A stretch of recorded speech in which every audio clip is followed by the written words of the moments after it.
Hi everyone, thanks for stopping by. I'm Paulinski Master of Wine. Today's topic will cover one of the greatest wine regions from Spain, and in my opinion, one of the top in the entire world. We're going to be talking about the amazing wines of Priorat. There's going to be a discussion on where the wines are from, a little brief history. Also, there's going to be discussion on what makes these wines so special and unique.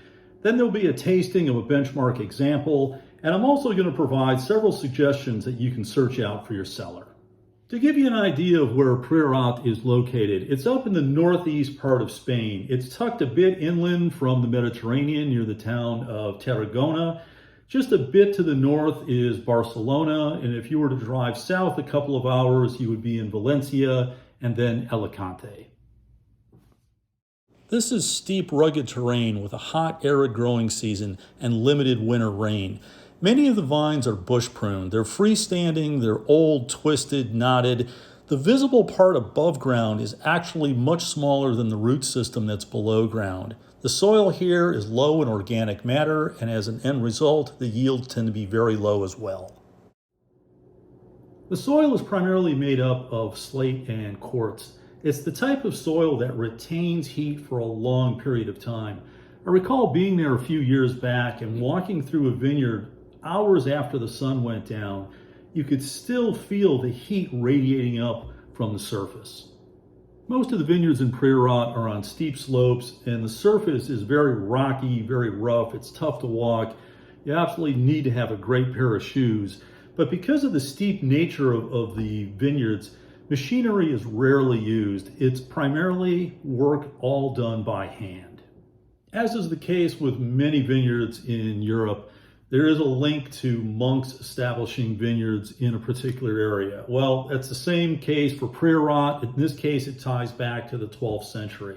To fast forward some centuries ahead, Priorat did go through a time of neglect and virtual abandonment, and that all changed in the 1980s. So even though this is a very old growing region, the modern version of Priorat is only about 40 years old.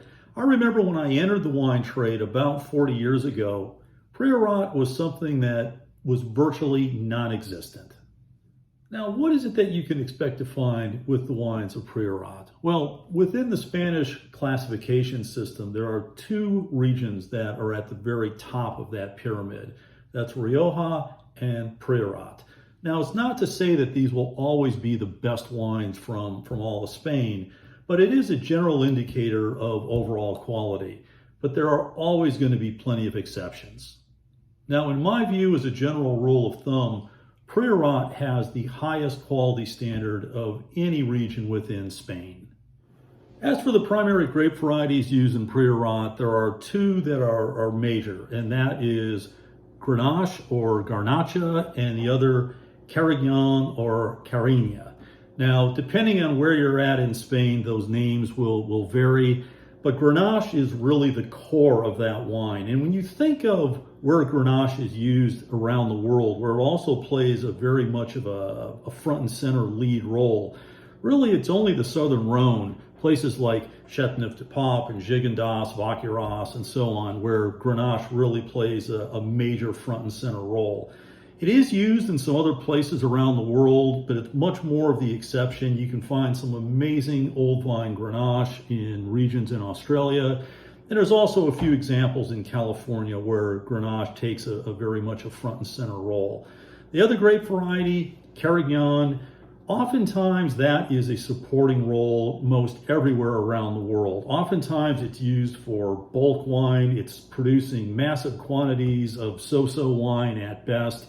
The key for Carignan is when the vines are old and the yields are low, it can produce absolutely amazing wine. So Carignan within Priorat, in my opinion, is the absolute pinnacle of what that grape variety can produce. Now, there's also some supporting grape varieties, something like Cabernet Sauvignon, Merlot, Syrah. These are all used to some degree, and that'll vary by producer to producer. In terms of what to expect in your wine glass, Priorat is going to be a medium deep colored red in most cases, especially if Garnacha plays a more prominent role. It's not the thickest skinned grape variety. If you have a lot more Syrah or Cabernet blended in, the color can be deeper, but the structure of the wine is very full. The wine has a lot of density to it. The aromatics tend to be quite intense, a lot of black fruit character. You get that dark cherry. In many instances, you'll pick up a whiff of like a mocha or dark chocolate characteristics. If the wine is aged in oak, which is increasingly common, you'll get some of that smoky charred characteristic as well. The wines will be moderately high in tannin. They have good aging potential, 5 to 7 years, no problem.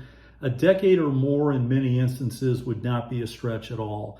Legally, the wine must have a minimum of 13.5 alcohol. Many of them will be in that 14 to 14.5 range. Some of the very hot vintages, you'll see that even tick up more towards the 15 number. The wine to be opened is a 2017 Clos Galena Priorat. It's 40% Garnacha, 20 each of Carignan, Syrah, and Cabernet Sauvignon, aged 12 months in new French oak barrels with another 2 years in bottle prior to release. As for the organic certification on the back label, this is much easier to do in a place like Priorat due to the very arid growing conditions. Now to give the wine a try, you can see the color is rather deep. There is some fade as you get out to the rim of the glass, but there's nothing there that indicates that the wine is in decline. There's no browning, no amber tone whatsoever. In terms of the aromatics, a very pronounced dark cherry characteristic to it. I mean, really bold and intense with dark cherry. It does have some of that savory spice note to it. There's a good amount of oak. That's indicated by that smoky charred characteristic. Really beautiful aromatics. On the palate, oh, this is sensational. Very good presence, front, mid, back palate, beautifully balanced. You can tell the oak is very high quality. The oak is very well integrated into the wine. Sometimes with wines that are using poor quality oak, or if oak is used through oak chips or other means that are even more crude than that, the oak is actually layered on top of the wine. They're separate, they're not integrated. This has a very beautiful integration of the oak. Structure is full, it's got a lot of density, there's some good heft there. Tannins are moderate, but very good balance, very good length on the back palate. Absolutely a fantastic bottle of wine. I think this is going to develop with some time being opened. I'll be curious to see what this is like in a few hours. I'm shooting this video on a weeknight, and I have to say, a wine like this that has so much character, such a strong sense of place and authenticity, this is a treat for a weeknight. This is actually probably too good for a Tuesday night, but I'll take it and I'll be happy with it. In terms of which wines to search out in Priorat, here's a little bit of guidelines for you.